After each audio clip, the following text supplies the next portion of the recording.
Based off the clinical trials, the approved drug is said to work within hours opposed to weeks or months. Discussions are being made between Luke Air Force Base and MCSO about potentially adopting a long-term contract, as well as ways for their forces to further collaborate at the range. This is the first year that Phoenix PD had partnered with Silent Witness to help arrest porch pirates. Theft during the holidays can happen to anyone. Honor Health in the Maricopa County's Attorney's Office is giving a whole new meaning to the saying, "A picture is worth 1,000 words." I talked to travelers here at Sky Harbor. They agree with the FAA's decision.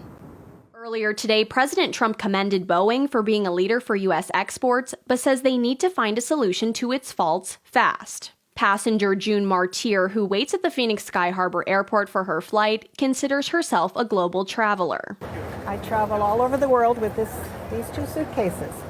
The Canada native was worried about possible delays. Nicholas Davis, one of Phoenix Sky Harbor's guest services supervisors, says that he has personally only dealt with about a dozen passengers who have been impacted by the groundings. Haven't heard of too many cancellations where they have to spend the day. I haven't heard that yet. But as we go on through the day, we'll see how it goes, because it does have a cascading effect. Davis was on a Boeing 737 MAX 8 just yesterday. He heard the news as soon as he landed. We know several pilots, and I talked to the pilot on the flight when we got into Phoenix and just told him what a great job that he had done. And he said, well, thank you. He says he loves the airplane. It's just a great airplane to fly. So I think if you polled most of the pilots here in the United States that fly those planes, they would say the same thing.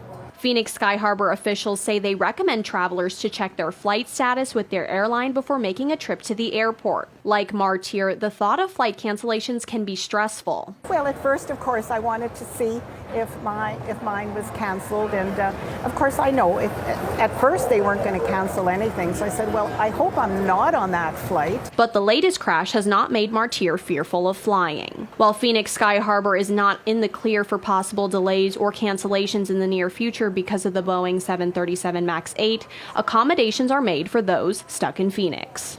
I can look back now, goosebumps just thinking about it. I can think of all the people that intersected with Andy's life. And he said different things that had anybody known, including myself, would have been a red flag. Parents like Leanne Hull wish they would have known more about signs that could lead to suicide. Hull lost her son Andy when he was just 16 years old. She says he seemed to be a happy and well-involved high schooler. No one really talked about suicide and prevention methods, and it just wasn't part of our thought process or our language. We certainly never thought that this was going to happen to us, as that's the way it is for most people. Hull shares that Teen Lifeline hotline wasn't discussed at her son's school when he died by suicide in 2012. Now, the phone number is printed on student school IDs. Nikki Kuntz, a clinical director at Teen Lifeline, says that the East Valley was the first to adopt the Arizona School ID initiative, and West Valley schools are now jumping on board in larger quantities. This past year, we started a new relationship with an ID company that covers most of the West Valley schools. So with that relationship, they actually were able to promote it to schools that didn't know about it. She says the schools that haven't yet adopted the initiative are likely unsure of how to implement the resource on their campus. A lot of schools still don't know, one, it exists. Two, they don't understand that we'll help them to secure it for as free as possible. That it doesn't have to just be started in the beginning of the school year. Kuntz and Hull both agree that creating an environment that normalizes conversations about suicide can be life-saving. Hull reflects on her son's memory, but moves forward knowing she too can help other young people and adults realize you matter. It was just a gift, really, to all of us, to the world, to life, because he really brought a lot. I tell people that what Andy did in 16 years, there are people that live 85 years and never do all of the things and contribute to the world like he did. Teen Lifeline hotline information is on the back of ID cards at more than 170 schools, reaching well over 200,000 students valley-wide. Incidents don't occur in perfect environments.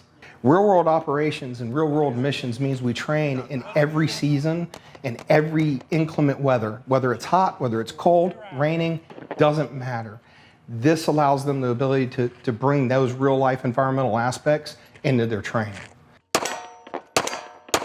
Staff Sergeant Jose Luis Guerra says a base-wide readiness initiative is in place at Luke Air Force Base to ensure all airmen and women are combat ready. Right now, every week we have 2 M4 classes at our classrooms here at Luke, and then we have a range day, which is on Wednesdays now.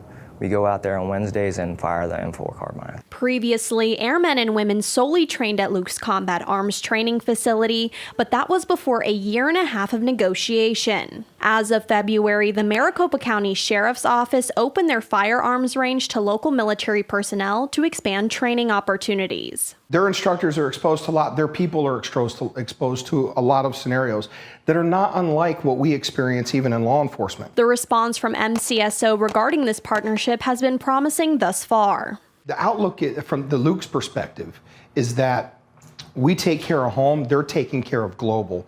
So with that in mind, this relationship has no limits. Many airmen like Sergeant Guerra were under the impression that the MCSO range in Buckeye would replace Luke's indoor facility. The Luke Air Force Base commander announced at a briefing last week that the indoor CADM facility will not be demolished. Having this indoor facility, they'll be out of the elements, especially when it rains, thunderstorms, that we can still continue training in here. Sergeant Guerra also says that keeping the indoor facility on base is a helpful resource to have for short notice deployers, those who will deploy in as little as 24 to 48 hours. Stand by. Threat. The agency say they'll do a trial run for 1 year to determine the financial impact of the partnership. During the 45-minute presentation led by Google, students were asked true or false questions about threats on the internet. While many students appeared to know about digital dangers, Google shared these tips. Share with care, don't fall for fake, secure your secrets, it's cool to be kind, and when in doubt, talk it out. Cybersecurity has become a priority for the state of Arizona. Congresswoman Debbie Lesko says that more schools should adopt the program, as well as adults should likewise become educated on internet security.